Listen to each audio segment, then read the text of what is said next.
안녕하세요. 저는 벨기에에서 온 오로라입니다. 한국에서 4년 됐어요. 제 직업이 모델. You mean touch my emotion? There was one time when I felt really sick and then I was in the subway. Like there were so many people. So I was like this. There was an old woman, very old, like 할머니. She saw my face and then she just got up and said, "Oh, you seem sick, so please 앉으세요." So I was like, wow, because my time in the subway was really long, and the whole time she was also in the subway, standing, even though she was so old and so many people. So I felt, oh, she's really kind. Yeah. At first, I didn't want because she's 할머니. So I was like, no, sit please, I'm okay. But then she just got up, so I was like, okay. Oh, it was good. Tokyo도 갔어요. I think it was very different. The mood, even when you walk in the street in Japan, many people have different style, like very different and different like atmosphere. The temples and houses look really different. Too much manner. I felt a bit uncomfortable there. It's good, but sometimes very pressuring. So I felt, they are really polite, so it's nice. But then when I wanted to become friend, it was too hard because too much politeness. So there was a distance.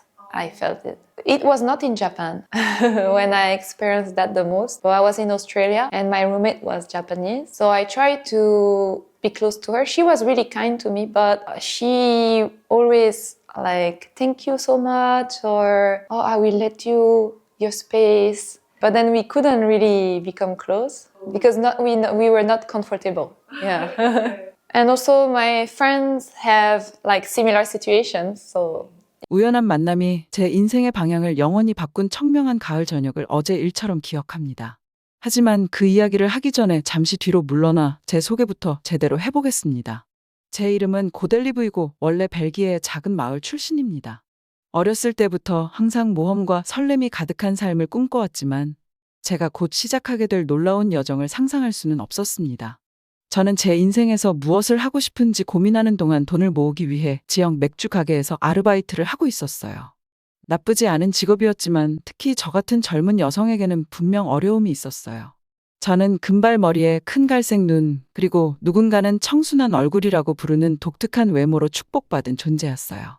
벨기에, 특히 바 업계에서는 그런 외모 때문에 남성들의 원치 않는 관심을 많이 받는 경향이 있었어요. 근무 시간마다 술에 취해 저에게 추근대거나 음란한 말을 하는 남자들을 상대해야 하는 것 같았어요. 심지어 아무도 보지 않는다고 생각하면 저를 만지려고 시도하는 남자들도 있었어요. 역겹고 모욕적이었지만 웃으면서 견디려고 최선을 다했어요. 결국 이런 게 원래 그런 거잖아요. 그렇죠? 교대 근무를 마치고 집으로 걸어가는 길은 더 심했습니다. 제가 가는 길은 술집과 나이트클럽이 많은 수상한 지역을 지나가는 길이었습니다. 늦은 시간일수록 더 긴장되는 여정이었습니다. 모든 그림자에는 잠재적인 위협이 숨겨져 있고 골목길마다 숨겨진 위험이 있는 것 같았어요. 술집에서 비틀거리며 걸어 나오는 술 취한 남자들이 저를 부르거나 미행하거나 심지어 몸을 더듬는 일이 몇 번이나 있었는지 모를 정도였어요. 해가 지기 시작하자마자 심장이 뛰기 시작했고 무사히 집에 가기 위해 달려야 할 피할 수 없는 싸움이 두려웠습니다. 가장 끔찍한 부분은 이 모든 것이 다른 사람들에게 평범하게 보인다는 것이었습니다. 사람들은 노골적인 괴롭힘을 마치 젊은 여성에게 예상되는 삶의 일부인 것처럼 무시하고 그냥 지나쳤습니다. 저는 긍정적으로 생각하고 미래에 대한 제 꿈에 집중하려고 노력했지만 가끔은 그런 생각이 들지 않을 수 없었습니다. 탈출구가 없는 괴롭힘과 대상화의 악순환에 갇힌 것 같은 기분이 들기 시작했어요. 하지만 새 출발의 기회가 바로 코앞에 다가왔다는 사실을 미처 몰랐죠. 10월의 쌀쌀한 저녁이었고 저는 막 맥주 가게에서 긴 교대 근무를 끝냈을 때였습니다. 저는 지쳐서 최대한 빨리 집에 가고 싶었습니다. 매서운 바람에 코트를 더 꽉 조여 입고 자갈길을 서둘러 내려가는데 뒤에서 누군가 부르는 목소리가 들렸습니다. 저기요, 실례합니다. 순간 술에 취한 남자가 저에게 추근대려는 줄 알고 긴장을 했습니다. 저는 그가 눈치를 채고 저를 내버려 두기를 바라며 속도를 높였습니다. 하지만 목소리는 계속 들렸습니다. 제발, 잠깐만 얘기하고 싶어요. 그 남자의 말투에서 무언가가 저를 잠시 멈추게 했습니다. 그는 저를 괴롭혔던 대부분의 남자들처럼 술에 취해 있거나 공격적으로 들리지 않았습니다. 저는 조심스럽게 어깨 너머로 뒤를 돌아보았습니다. 그 남자는 40대로 보이는 동양인이었고 깔끔한 정장 차림이었어요. 그는 저를 쫓아가느라 약간 숨이 차서 두 손을 들어 사과의 제스처를 취했습니다. 귀찮게 해서 정말 죄송합니다. 그는 작은 절을 올리며 말했습니다. 제 이름은 김이고 한국에서 온 캐스팅 에이전트입니다. 당신의 외모가 정말 독특해서 눈길을 끌 수밖에 없었어요. 혹시 모델 활동을 고려해 보신 적 있으세요? 저는 거의 큰 소리로 웃을 뻔했습니다. 보통은 말도 안 되는 이유로 제안을 했기 때문이죠. 하지만 김의 태도는 뭔가 진지해 보였습니다. 그는 저에게 다가온 다른 많은 사람들처럼 저를 노려보거나 말을 흐리지 않았어요. 그리고 모델이라는 직업이 흥미로웠다는 것도 인정해야 했습니다. 자라면서 사람들은 항상 저에게 외모가 좋다고 말했지만 그걸로 커리어를 쌓을 수 있을 거라고는 상상도 못했죠. 제가 망설이는 모습을 본 킴은 계속 밀어붙였습니다. 그는 친절하게 말했습니다. 지금 한국의 모델 산업은 호황을 누리고 있고 당신은 충분히 성공할 수 있는 잠재력을 가지고 있다고 생각합니다. 더 중요한 것은 이것보다 훨씬 더 좋은 환경이 조성되어 있다는 점입니다. 그 말이 제 관심을 끌었습니다. 벨기에에서 겪었던 끊임없는 괴롭힘에서 벗어나 외모가 아닌 재능으로 가치를 인정받을 수 있다는 생각은 정말 매력적이었습니다. 하지만 정말 제 모든 삶을 뿌리째 뽑고 한 번도 가본 적 없는 나라로 이사할 수 있을까요? 미친 짓 같았어요. 제 마음을 읽은 듯 김 씨는 안심하며 웃었습니다. 큰 결정이라는 거 알아요. 그가 말했습니다. 하지만 저는 이것이 고델리브에게 놀라운 기회가 될 수 있다고 믿어요. 한국은 여성을 깊이 존중하는 문화를 가진 멋진 나라예요. 여러분은 끊임없이 안전에 대한 두려움이나 물건 취급을 받지 않고 자신의 꿈을 추구할 수 있을 것입니다.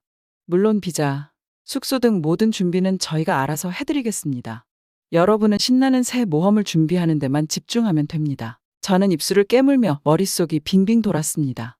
사실이라고 하기에는 너무 좋은 말 같았어요. 하지만 생각할수록 이 기회를 놓칠 수 없다는 것을 깨달았습니다. 제가 아는 모든 것을 뒤로하고 떠나는 한이 있더라도 저는 이 믿음의 도약을 해야만 했습니다. 남은 인생을 어깨에 너머로 바라보며 집으로 돌아갈 때마다 두려움에 떨며 보낼 수는 없었죠. 마침내 저는 얼굴에 미소가 번지는 것을 느끼며 좋아요 라고 말했습니다. 해봅시다.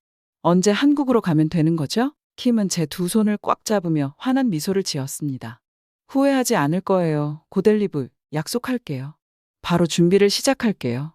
당신은 서울에서의 멋진 새 삶을 준비하는 데만 집중하세요. 저는 킴과 작별 인사를 나누고 그의 명함을 손에 꼭 쥔 채 집까지 가는 동안 흥분을 주체하지 못했습니다. 마치 공중 위를 걷는 기분이었습니다. 수년간 갇혀 무력감을 느꼈던 제가 마침내 제 운명을 스스로 통제하게 된 거죠. 저는 꿈을 좇아 모든 괴롭힘과 대상화를 뒤로하고 떠날 생각이었어요. 그날 밤 저는 한국에서의 새로운 삶이 어떤 모습일지 상상하며 잠을 이루지 못했습니다. 출근되거나 몸을 더듬을 걱정 없이 자신감 있게 길을 걷는 제 모습을 상상했습니다. 외모가 아닌 노력과 재능으로 존중받으며 모델에 대한 열정을 불태우는 제 모습을 상상했습니다. 무엇보다도 저는 항상 멀게만 느껴졌던 안정감과 자유로움에 대한 환상을 품게 되었습니다. 물론 그 전환이 쉽지 않으리라는 건 알고 있었습니다. 가족과 친구들을 뒤로하고 새로운 언어와 문화를 배우는 것은 아무리 생각해도 벅찬 일이었습니다. 하지만 저는 두 팔 벌려 이 기회를 받아들이기로 결심했습니다. 그 후 몇 주 동안 저는 이사를 위한 준비에 몰두했습니다. 한국어 수업에 등록하고 도착하자마자 바로 시작하고 싶었습니다. 한국 문화와 관습에 대해 공부하며 최대한 많은 것을 흡수하려고 노력했습니다. 무엇보다도 모델 활동에 집중하며 거울 앞에서 몇 시간 동안 워킹과 포즈를 연습했습니다. 서울로 가는 날이 눈 깜짝할 사이에 다가온 것 같았어요. 공항에 서 있는 순간 설렘으로 인해 심장이 터질 것만 같았습니다. 눈물을 흘리시는 부모님과 작별 포옹을 하며 자주 전화하고 찾아뵙겠다고 약속했습니다. 그리고 심호흡을 하고 결연한 미소를 지으며 새로운 삶으로 나를 데려다줄 비행기에 몸을 실었습니다. 창밖으로 벨기에가 구름 아래로 사라지는 모습을 바라보며 저는 깊은 희망과 가능성이 저를 덮치는 것을 느꼈습니다. 저는 무력감을 느끼고 괴롭힘과 무례함에 삶에 체념했던 모든 시간을 떠올렸습니다. 하지만 이제 그 장은 지나갔습니다. 저는 제 스스로가 주인공이 되는 새로운 이야기를 쓸 준비가 되어 있었습니다. 자리에 다시 앉은 저는 눈을 감고 미소를 지으며 앞으로의 모험을 꿈꾸었습니다. 한국을 조심해야겠다고 생각했습니다. 고델리브 델라니가 세계와 맞설 준비가 되어 있구나 라고 생각했습니다. 인천국제공항에서 비행기에서 내리는 순간부터 제 삶이 예전과 같지 않을 거라는 걸 알았습니다. 서울의 활기찬 에너지가 공기에 가득 찬 것 같았고, 이전에는 경험하지 못했던 가능성과 설렘으로 가득했습니다. 어디를 둘러봐도 우뚝 솟은 고층 빌딩과 첨단 광고판, 분주히 오가는 세련된 젊은이들 등 활기차고 현대적인 도시의 흔적이 보였습니다. 제가 떠나온 벨기에의 한적한 마을과는 너무도 달랐습니다. 킴은 자신의 말대로 모든 것을 완벽하게 준비했습니다. 운전기사가 시내 중심부에 있는 새 아파트, 한강이 한눈에 내려다 보이는 세련된 고층 건물로 저를 데려다주기 위해 기다리고 있었습니다. 통유리창 앞에 서서 반짝이는 도시의 불빛을 바라보면서 저는 기대감에 가슴이 벅차오르는 것을 느꼈습니다. 이곳이 저희 새 집이자 새로운 시작이었죠. 그 후 몇 주 동안 저는 새로운 생활에 몸을 던지며 정신없이 바쁘게 지냈습니다. 그의 말대로 킴은 오디션, 화보 촬영, 잠재 고객과의 미팅 등 빡빡한 일정을 소화했습니다. 짜릿하기도 하고 지치기도 했지만 매 순간이 너무 좋았습니다. 한국의 모델링 현장은 킴이 약속했던 모든 것 그리고 그 이상이었습니다. 전문성, 창의성, 모든 촬영에 임하는 순수한 열정 등 제가 경험한 그 어떤 것과도 달랐어요. 제 인생에서 처음으로 외모뿐 아니라 제 재능과 노력에 대한 진정한 가치를 느꼈습니다. 하지만 제가 사랑에 빠진 것은 작품만이 아니라 한국 그 자체였어요. 가는 곳마다 사람들의 따뜻함과 환대의 감동을 받았습니다. 시장에서 제 손에 과자를 눌러주던 아줌마부터 지하철에서 자리를 양보해주던 어르신들까지 전에는 경험하지 못했던 방식으로 환영받고 배려받는다는 느낌을 받았습니다. 그리고 맛있는 음식, 아름다운 전통 건축물과 최첨단 현대식 건물, 기발하고 화려한 패션 감각 등 문화도 있었습니다. 저는 할 수 있는 모든 것을 배우기 위해 온몸을 던져 누구에게나 한국어를 연습하고 새로운 모델 친구들을 데리고 궁전, 사원, 트렌디한 카페를 찾아다녔어요. 하지만 가장 큰 변화는 아마도 여성으로서 느끼는 안정감이었습니다. 성인이 된 후 처음으로 낮이든 밤이든 성희롱이나 성추행에 대한 두려움 없이 길을 걸을 수 있었어요. 지하철이나 택시를 혼자 타도 손이 돌아다니거나 음란한 말을 들을 염려 없이 안심하고 탈 수 있었습니다. 엄청난 무게가 제 어깨에서 벗어난 것 같았고 그 무게가 사라지기 전까지는 제가 짊어지고 있다는 사실조차 깨닫지 못했습니다. 물론 모든 것이 순조로웠던 것은 아닙니다. 문화적 오해와 언어 장벽을 극복해야 하는 일도 많았습니다. 특히 초창기에는 선배 모델에게 실수로 잘못된 존댓말을 사용해 스캔들을 일으킬 뻔했던 기억이 납니다. 하지만 당황스러운 순간조차도 새로운 환경에 적응하고 성장하는 데 도움이 되는 모험의 일부였습니다. 몇 주가 지나고 몇 달이 지나면서 저는 직업적으로나 개인적으로나 꽃을 피우고 있는 제 자신을 느꼈습니다. 제 독특한 외모와 제 기술에 대한 헌신이 주목받기 시작했고 더 크고 더 좋은 공연을 예약하게 되었습니다. 놀랍고 기쁘게도 소셜미디어에서 팔로워도 늘기 시작했습니다. 하지만 정말 한국을 고향처럼 느끼게 해준 것은 제가 맺은 인간관계였습니다. 함께 일했던 다른 모델들은 업계의 기복이 심할 때마다 저를 응원해주는 제2의 가족 같은 존재가 되었죠. 하루 종일 촬영을 마치고 누군가의 집에 모여 밤늦게까지 테이크아웃 음식을 나눠 먹으며 웃곤 했죠. 그리고 길거리나 행사장에서 저를 알아보고 칭찬과 작은 선물을 건네는 친절하고 열정적인 한국인 팬들도 있었죠. 처음에는 그 관심이 부담스러웠지만 그 이면에 담긴 진심 어린 친절에 금세 감사하는 법을 배웠습니다. 사람들은 저를 단순히 예쁜 얼굴로 보는 것이 아니라 존경하고 응원하고 싶은 사람으로 보았어요. 특히 기억에 남는 만남이 하나 있습니다. 최근에 제가 모델로 활동했던 브랜드의 팬 사인회에 갔는데 약간 긴장한 상태에서 제 실력을 발휘하지 못했죠. 저를 만나기 위해 기다리는 사람들의 줄이 문 밖까지 길게 늘어져 있었어요. 웃는 얼굴로 저를 맞이하는 사람들과 대화를 나누면서 그들이 저에게 보여준 진정한 따뜻함과 존경심에 감동을 받았습니다. 줄 맨 끝에는 유난히 수줍어하고 부끄러워하는 10대 소녀가 있었습니다. 드디어 자신의 차례가 되자 소녀는 손수 만든 카드를 들고 소심하게 테이블로 다가왔습니다. 고델리브 씨, 그녀가 부드럽게 말하며 깊이 고개를 숙였습니다. 당신이 저에게 얼마나 큰 영감을 주는지 말씀드리고 싶었어요. 외국 모델이 한국에서 성공하는 모습을 보면 무엇이든 가능하다는 생각이 들어요. 저도 꿈을 이룰 수 없을 것 같지만 꿈을 쫓아갈 수 있을 것 같아요. 악수를 하며 카드를 받자 눈물이 핑 돌았습니다. 정말 감사합니다. 저는 목에 걸린 울음을 겨우 참으며 말했습니다. 이건 상상할 수 없을 만큼 저에게 큰 의미가 있어요.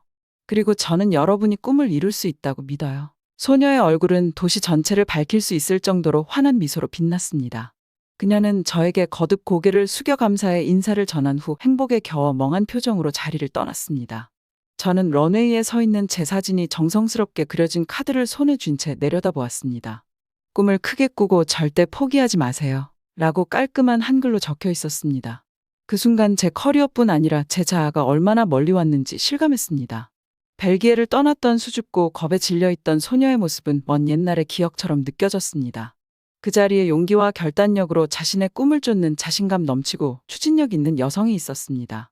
1년도 채 되지 않은 그 운명적인 킴과의 만남을 떠올리며 저는 놀라움에 고개를 절레절레 흔들었습니다. 생각해보니 두려움과 회의감이 이 놀라운 여정의 발목을 잡을 뻔했으니까요. 그 쌀쌀한 가을 저녁, 어떤 운명의 꼬임이 그를 제 인생으로 불러들였는지 조용히 감사의 기도를 올렸습니다. 나머지 팬 이벤트는 행복하게 흐릿하게 지나갔고 저는 이 나라와 국민에 대한 사랑과 감사로 가슴이 터질 듯이 벅찼습니다. 그날 밤 숙소로 돌아왔을 때 저는 완전히 지쳐 있었지만 최상의 컨디션을 유지하고 있었습니다. 잠이 들면서 깊은 만족감이 저를 덮치는 것을 느꼈습니다. 이곳이 제가 있어야 할 곳이고 제가 있어야 할 곳이었습니다. 앞으로의 여정이 항상 쉽지만은 않을 것입니다. 도전과 좌절, 향수병과 자기의심이 있을 것입니다. 하지만 저는 한국 소속사의 지원과 저만의 불굴의 정신력에 힘입어 어떤 폭풍우도 이겨낼 힘이 있다는 것을 알았습니다. 어둠 속에 누워 창문 아래로 펼쳐진 서울의 화려한 불빛을 바라보며 조용히 스스로에게 다짐했습니다. 앞으로 어떤 일이 닥치더라도 이 느낌, 즉 상상할 수 없었던 방식으로 펼쳐지는 삶에 대한 놀라운 가능성을 결코 잊지 않겠다고요. 저는 세계적인 모델이 될 고델리브 델란이었습니다. 모든 좋은 일에는 끝이 있어야 한다는 말이 있지만 한국에서의 동화가 이렇게 갑작스럽게 그리고 이렇게 충격적으로 중단될 줄은 몰랐습니다. 모든 것은 절친한 친구이자 동료 모델인 지수의 순진한 제안에서 시작되었습니다. 우리 일본 여행 가자. 어느 날 제 아파트 바닥에 나른하게 누워 패션 잡지를 넘기던 중 지수가 이렇게 말했습니다. 항상 가고 싶었던 곳이었고 우리 둘 다 곧 휴가를 낼 수 있잖아요. 어때요, 고델리브? 도쿄로 휴가를 갈까? 그 아이디어는 즉시 매력적이었습니다. 몇 달 동안 쉬지 않고 일한 후 휴가는 천국처럼 들렸습니다. 그리고 저는 일본의 풍부한 역사, 최첨단 패션계, 맛있는 요리 등 일본에 대해 항상 호기심이 많았어요. 지수와 이야기를 나눌수록 더욱 설레는 마음이 들었습니다. 가자. 저는 녹차 라떼를 마시며 그녀에게 웃으며 동의했습니다. 그 후 몇 주 동안 우리는 여행 계획을 세우고 짐을 챙기며 행복하게 웃고 우리가 겪을 모든 모험을 꿈꿨습니다. 여행 블로그와 인스타그램 피드를 샅샅이 뒤지며 꼭 가봐야 할 명소와 가장 트렌디한 부티크 목록을 만들었습니다. 도쿄행 비행기에 탑승할 때쯤 저희는 거의 기대감에 부풀어 있었습니다. 그리고 처음 도착한 일본은 우리가 기대했던 모든 것 그리고 그 이상이었습니다. 도쿄는 빛, 색, 소리에 현기증 나는 소용돌이였고 각 지역마다 독특한 매력을 선사했습니다. 하라주쿠와 시부야의 세련된 거리에서 지칠 때까지 쇼핑하고 하치코 동상이나 시부야 교차로 같은 상징적인 랜드마크 앞에서 셀카를 찍었습니다. 새로 생긴 미야시타 파크도 가보았는데 정말 좋았어요. 초밥과 라면으로 배를 채우고 고유한 찻집에서 말차를 마시며 도시 곳곳에 스며든 고대 전통과 미래의 혁신이 어우러진 모습에 감탄했습니다. 하지만 이번 여행에서 가장 좋았던 부분은 단연 사람들이었습니다. 한국에서와 마찬가지로 만나는 사람마다 친절하고 환대하는 모습에 감동을 받았습니다. 가게 점원들은 우리가 들어서면 고개를 숙이고 미소를 지으며 이라샤이마세 라는 밝은 인사를 건네주었습니다. 길거리에 낯선 사람들은 길을 안내해주고 심지어는 직접 목적지까지 데려다 주기도 했습니다. 그리고 가는 곳마다 친절한 한국인 관광객들과 마주쳐서 집처럼 편안하게 느껴졌습니다. 여러모로 완벽한 여행이었습니다. 하지만 여기서 이렇게 끝나지 않았죠. 도쿄에서의 마지막 날밤, 지수와 저는 인적이 드문 길을 조금 벗어나기로 했습니다. 도시에서 몇 시간 떨어진 산속에 자리 잡은 기이하고 작은 온천 마을에 대해 들어본 적이 있었습니다. 번잡한 서울로 돌아가기 전에 휴식을 취하고 재충전하기에 이상적인 곳인 것 같았어요. 그림 같은 마을에 도착하자마자 옛 정취가 물씬 풍기는 마을의 매력에 푹 빠졌어요. 좁은 골목길에는 일본식 전통 료칸이 늘어서 있었고 천연 온천에서 김이 모락모락 피어올랐어요. 공기에는 유황과 녹차 냄새가 났는데 묘하게도 마음을 편안하게 해주는 조합이었죠. 료칸에 체크인하면서 지수는 행복한 한숨을 내쉬었습니다. 도시에서 벗어난 평화로운 탈출. 그리고 보세요. 고델리브 주변에 다른 관광객이 거의 없어요. 우리만의 공간이에요. 당시에는 인적이 드문 것이 보너스처럼 느껴졌어요. 하지만 밤이 되어 마을을 둘러보기 시작하자 목 뒤에서 불안한 느낌이 들기 시작했습니다. 낮에는 그렇게 고풍스러워 보였던 거리가 이제는 섬뜩하게 적막하게 느껴졌고 우리의 발자국 소리가 고요한 가운데 크게 울려 퍼졌습니다. 나만 그런 건가요? 아니면 여기가 밤에 좀 으스스한가요? 저는 목소리를 낮추려고 노력하며 지수에게 물었습니다. 사람들은 다 어디 갔어요? 그녀는 웃으며 자신의 팔을 내 팔과 연결했다. 바보 같은 소리 하지 마라. 여긴 그냥 한가한 작은 마을일 뿐이에요. 다들 일찍 잠자리에 들었을 거예요. 게다가 한국이 얼마나 안전하다고 말했잖아요. 일본이라고 해서 다를 게 뭐가 있겠어요? 저는 지수의 말이 맞다고 스스로에게 말하며 불안한 마음을 떨쳐내려고 노력했습니다.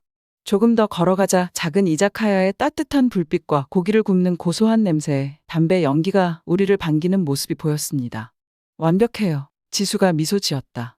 야식을 먹고 다시 돌아가서 좀 쉬면 되겠네요.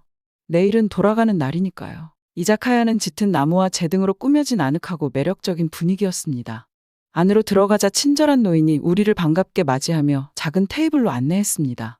저희는 꼬치 몇 개와 사케를 주문했고 서툰 일본어로 메뉴를 해석하면서 봤습니다.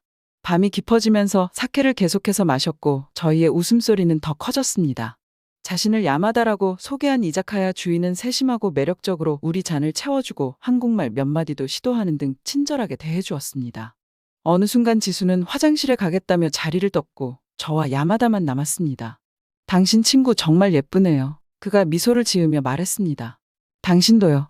이 초라한 마을에 이렇게 예쁜 숙녀분 두 분이 오셨군요. 그의 말투에 소름이 돋았지만 저는 아무렇지 않게 말하려고 노력했습니다.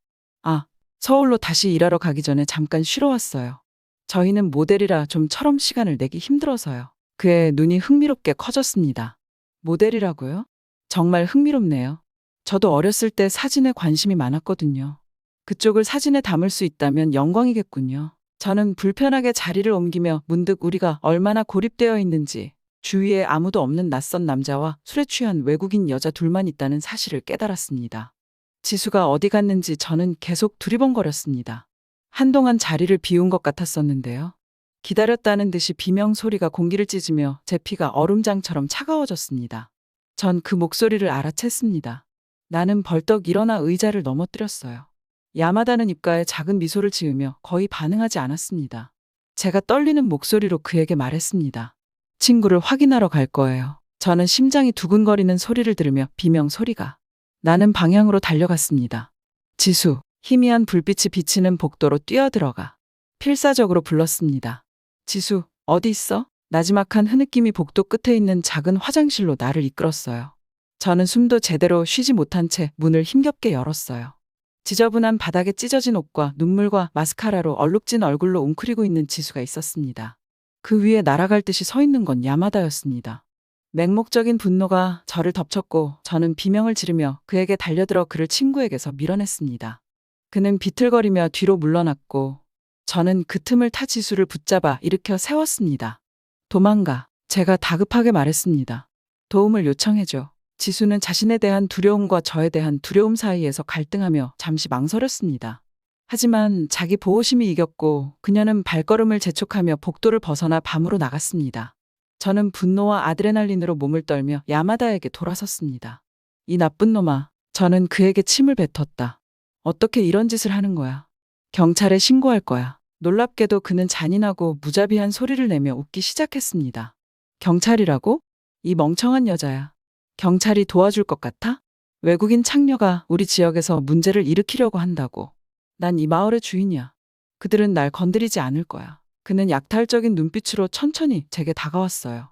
저는 방어할 것을 찾기 위해 이리저리 몸을 휘둘렀고 시선은 근처 테이블 위에 놓인 무거운 도자기 재떨이에 닿았습니다.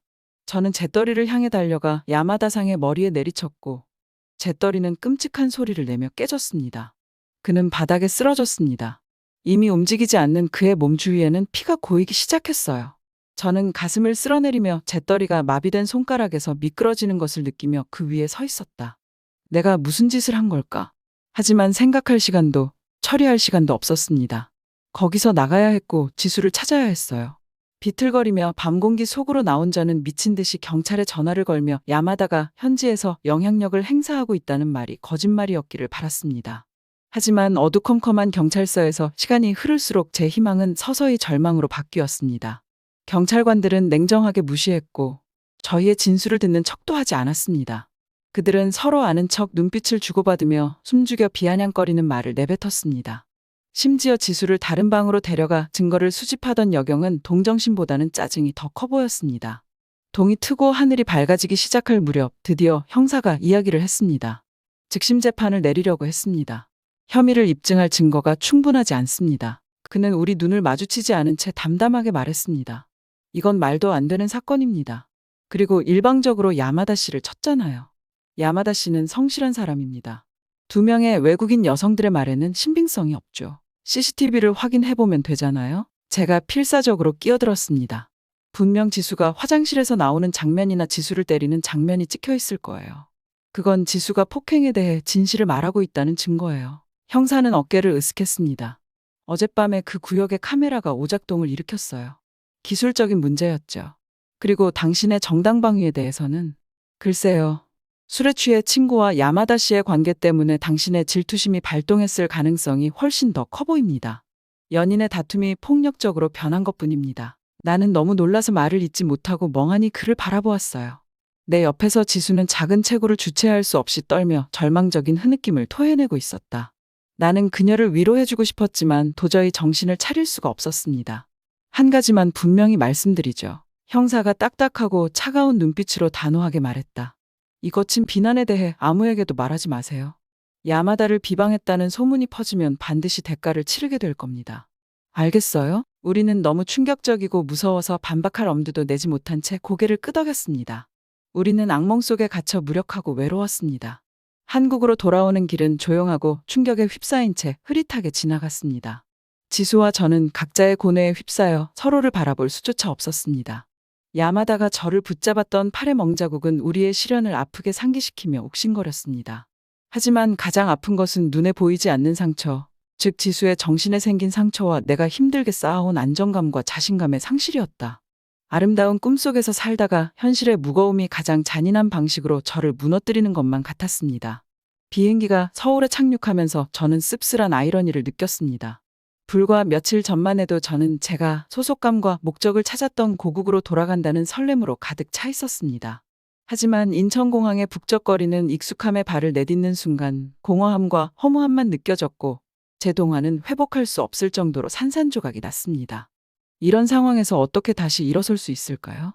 낯선 사람들의 선의는 고사하고 어떻게 다시 제 자신의 판단을 믿을 수 있을까요? 앞으로의 여정은 너무 어둡고 험난한 길을 헤쳐나가기에는 너무나 벅차 보였습니다. 하지만 길을 잃은 기분이 들었지만 한 가지 확실한 것은 이 일로 무너질 수는 없다는 것이었습니다. 저는 너무 멀리 왔고 꿈을 위해 너무 열심히 싸워왔기 때문에 한 명의 악한 사람과 부패한 시스템에 의해 무너질 수는 없었습니다. 어떻게든 치유하고 자신감과 자아를 회복할 방법을 찾아야 했습니다. 서울로 돌아온 첫 몇 주는 제 인생에서 가장 암울했던 시기였습니다. 지수와 저는 유령처럼 하루하루를 보내며 거의 말하지 않고 거의 먹지도 않고 일 외에는 거의 집 밖을 나가지도 않았습니다. 한때 제가 사랑에 빠졌던 활기찬 도시는 이제 차갑고 낯설게 느껴졌고 모든 친절한 얼굴은 변장한 잠재적 위협으로 보였습니다. 밤이 되면 몇 시간 동안 잠에서 깨어나지 못했고 머릿속에서는 그 폭행 장면이 생생하고 극심하게 되풀이되었습니다. 야마다의 찡그린 얼굴, 거친 손길, 입에서 풍기는 역겨운 술 냄새까지. 눈물로 얼룩진 지수의 얼굴을 상상하고 귓가에 울려 퍼지는 그녀의 고뇌에 찬 외침을 들으며 미쳐버릴 것만 같았습니다. 잠은 드물게 찾아오는 손님이었고 잠이 오면 악몽만 가져다 주었다. 나는 식은땀을 흘리며 심장이 두근거리고 야마다가 저와 함께 방에 있다는 확신에 사로잡혀 잔인한 의도로 눈을 반짝이며 잠에서 깨곤 했습니다. 비명소리가 이웃을 깨우고 걱정스러운 노크가 문을 두드리는 바람에 차마 대답할 수 없었던 적이 여러 번 있었습니다. 제 업무에도 지장이 생기기 시작했습니다. 예상치 못한 접촉이나 갑작스러운 움직임에 움찔하며 지치고 불안한 모습으로 촬영장에 나타나곤 했죠. 카메라 앞에서의 자신감은 온데간데 없이 사라지고 초조한 경계심으로 대체되어 더욱 지친 기분이 들었습니다. 하지만 무엇보다도 최악은 고립감이었습니다. 지수와 저는 그 끔찍한 밤에 대해 말하기에는 너무 생생하고 부끄러워 말하지 않기로 조용히 합의했었습니다. 그리고 다른 친구나 동료들에게도 저를 비난하거나 더 심하게는 믿어주지 않을까봐 겁이 나서 털어놓을 엄두를 내지 못했습니다. 결국 경찰이 제 이야기를 그렇게 쉽게 묵살했다면 다른 사람들은 왜 다르겠습니까? 그래서 저는 제 자신 속으로 숨어들었고 상처받은 마음과 연약한 정신의 벽을 쌓았습니다. 초대를 거절하고 변명하고 사람들이 너무 가까이 다가오기 전에 밀어냈어요. 다시 상처받을 위험을 감수하는 것보다 혼자 있는 게 낫다고 스스로에게 말했죠. 고통과 분노의 깊이를 온전히 느끼느니 차라리 무감각해지는 게 낫다고요. 하지만 무감각의 재밌는 점은 그것이 지속되지 않는다는 것입니다. 조만간 억눌러왔던 감정이 느껴지기를 요구하며 해일처럼 밀려와 우리를 압도할 것입니다. 저에게는 그 순간이 가장 예상치 못한 방식으로 찾아왔습니다. 그것은 매주 제 소속사에 도착하는 수십 통의 펠레터 중 한 통의 간단한 펠레터에서 시작되었습니다. 보통은 대충 훑어보거나 기분이 좋으면 소셜미디어에 일반적인 감사 인사를 올리곤 했죠. 하지만 이 편지는 왠지 모르게 제 눈길을 사로잡았습니다. 글씨체가 흔들리지만 단호했습니다. 고델리브에게 라고 시작되었습니다. 저를 모르지만 저는 항상 응원하고 있어요. 저는 한국에서 당신의 커리어를 존경과 존경심으로 지켜봐왔어요. 당신의 아름다움과 재능은 눈으로 보는 사람이라면 누구나 알 수 있지만 저에게 진정으로 영감을 주는 것은 당신의 정신이에요. 저는 갑자기 목이 메어 말을 멈췄습니다. 작가는 이어서 가족에게 학대를 당한 경험, 수년간의 수치심과 자기 혐오, 우울증과 불안과의 끊임없는 싸움 등 자신의 어려움을 설명했습니다. 하지만 제 여정을 지켜보면서 희망을 갖게 되었다고 그녀는 말했습니다. 낯선 나라에서 외국인으로서도 용기와 결단력을 가지고 꿈을 좇는 모습을 보면서 저도 용기를 낼 수 있을 것 같다는 생각이 들었어요. 제가 생각했던 것만큼 상처받고 외롭지 않았을지도 모른다는 생각이 들었어요. 눈물이 흘러내려 페이지에 적힌 글귀가 흐릿해졌습니다. 쉽지 않다는 거 알아요. 매일 직면해야 하는 도전과 장애물이 얼마나 많을지. 하지만 타국에서 스스로 포기하지 않고 열심히 하는 모습에 감명 깊었어요. 여러분은 저에게 치유가 가능하다는 것을, 아무리 어두운 터널의 반대편에도 빛이 있다는 것을 일깨워 주었습니다. 그 점에 대해 정말 감사할 따름입니다. 저는 편지를 가슴에 꽉 움켜쥐고 거친 숨소리를 내며 내 안에 깊고 숨겨진 곳에서 솟구치는 흐느낌을 참았습니다. 일본에서의 끔찍한 밤 이후 처음으로 오랫동안 억눌러왔던 고통과 슬픔, 분노를 진정으로 느꼈습니다. 지수를 위해, 지수의 안정감과 신뢰감을 빼앗긴 저를 위해 울었습니다. 산산조각 난 제 자신의 환상, 어렵게 얻은 자신감을 잔인하게 빼앗긴 제 자신 때문에 울었습니다. 하지만 무엇보다도 그 편지를 쓴 소녀와 그 소녀가 대변하는 수많은 생존자들을 위해 울었습니다. 카타르시스를 느낀 그 순간 제 안에 무언가 변화가 일어났습니다. 무감각함이 깨지면서 불타는 듯한 결연한 의지로 바뀌었습니다. 저에게 일어난 일을 바꿀 수도, 트라우마를 지울 수도, 가해자들을 법의 심판대에 세울 수도 없었습니다. 하지만 고통으로 무엇을 할지는 선택할 수 있었고 그 고통이 저를 집어삼키는 대신 연료로 사용하기로 결정할 수 있었습니다. 저는 낯선 사람인 저에게 자신의 마음을 쏟아낸 소녀와 그 소녀처럼 매일 자신만의 소리 없는 싸움을 벌이고 있는 수많은 사람들을 생각했습니다. 그들은 저희 침묵과 절망보다 더 나은 대우를 받을 자격이 있습니다. 그들은 자신이 보고 있고 믿고 있으며 지지받고 있다는 사실을 알 자격이 있었습니다. 그래서 저는 악수를 나누며 노트북을 열고 글을 쓰기 시작했습니다. 부끄러워서 입 밖으로 내기 어려웠던 추악한 이야기들을 하나도 빠짐없이 타이핑했습니다. 폭행 자체의 공포와 무력감, 경찰의 배신감, 그 여파로 내려앉은 침묵과 고립의 무거운 장막까지요. 하지만 저는 거기서 멈추지 않았습니다. 저는 느리고 고통스러운 회복 과정, 침대에서 일어나 용기와 비슷한 무언가를 가지고 세상과 마주하기 위한 매일의 싸움에 대해 썼습니다. 펠레터라는 예상치 못한 생명줄, 즉 낯선 사람이 나를 보고 인정해준다는 느낌의 힘에 대해 썼어요. 그리고 제 플랫폼과 특권을 이용해 성폭력과 피해자 비난이 만연한 현실의 빛을 비추기 위해 목소리를 내겠다는 결심에 대해서도 썼습니다. 글을 다 쓰고 나서 저는 깜박이는 커서를 한참 동안 바라보며 가슴이 두근거렸습니다. 모든 것을 삭제하고 침묵의 안전 속으로 물러나는 것이 너무나 쉬웠을 것입니다. 하지만 제게 손을 내밀었던 소녀와 경찰서에 있던 지수의 잿빛 얼굴이 떠올랐습니다. 세상이 그녀를 무너뜨리려 하기 전 꿈과 의지로 가득했던 제 자신의 젊은 시절이 떠올랐어요. 그리고 더는 침묵할 수 없다는 것을 알았습니다. 저는 심호흡을 하며 그 글을 복사하여 제 개인 사이트의 새 블로그 게시물에 붙여 넣었습니다. 손가락이 게시 버튼 위에 오랫동안 머물러 있었습니다. 하지만 마침내 버튼을 클릭했을 때 안도감과 같은 무언가가 밀려오는 것을 느꼈습니다. 이제 되돌릴 수 없으니 한편으로는 다행이라는 생각이 들었습니다. 추악한 진실이 드디어 세상에 드러났으니까요. 그 다음 일은 제가 어찌할 수 없는 일이었습니다. 반응은 압도적이었습니다. 몇 시간 만에 제 게시물은 한국의 촘촘한 온라인 커뮤니티의 들불처럼 퍼져나갔습니다. 팬들과 모르는 사람들로부터 충격과 분노의 메시지가 쏟아졌고, 많은 사람들이 폭행과 제도적 배신에 대한 자신의 경험을 공유했습니다. 하지만 저를 눈물을 흘리게 한 것은 연대와 응원의 메시지였고, 저를 가슴에 품어준 국민들의 사랑과 믿음이 쏟아져 나왔습니다. 이런 일이 생겨서 정말 미안해요. 용기 내주셔서 정말 감사해요. 우리는 당신과 지수의 편에 서 있어요. 라는 많은 분들의 응원이었습니다. 상처받은 제 영혼의 바르는 연고 같았고, 저를 감싸 안고 일으켜 세워주는 공동체의 온기가 느껴졌어요.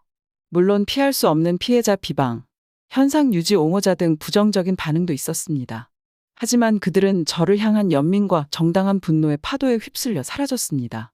저는 그 편지를 쓴 소녀에게 연락해 제게 촉매제가 되어준 것에 대해 감사를 표하고 응원을 보냈습니다. 결국 우리는 친한 친구이자 지지자가 되어 지수 및 다른 생존자들과 함께 인식을 제고하고 변화를 촉구하기 위해 함께 노력했습니다. 길고 힘든 여정이었고 그 과정에서 좌절과 2차 트라우마가 있었습니다. 일본 당국은 무대책에 대한 어떠한 실질적인 처벌도 받지 않았고 야마다는 그 어느 때보다 더 이상 손 뗄 수 없는 상태로 바람 속으로 사라졌습니다. 이 모든 것에 무게가 견디기 힘들어 무감각의 고치 속으로 다시 기어들어가 절대 나오지 않고 싶었던 날들이 많았습니다. 하지만 흔들릴 때마다 저는 한국 국민들로부터 받은 엄청난 사랑과 연대의 손길을 떠올렸습니다. 저를 치유와 희망이 가능하다는 증거로 믿고 자신의 이야기를 털어놓았던 수많은 생존자들을 기억했습니다. 그리고 저와 그들을 위해 계속 한 발 한 발 내디딜 수 있는 힘을 얻었습니다. 느리지만 확실하게 지수와 저는 동료들로 구성된 긴밀한 커뮤니티의 지원을 받으며 치유되기 시작했습니다. 우리는 경계를 설정하고 도움을 요청하고 우리 자신의 회복력을 믿는 법을 배웠습니다.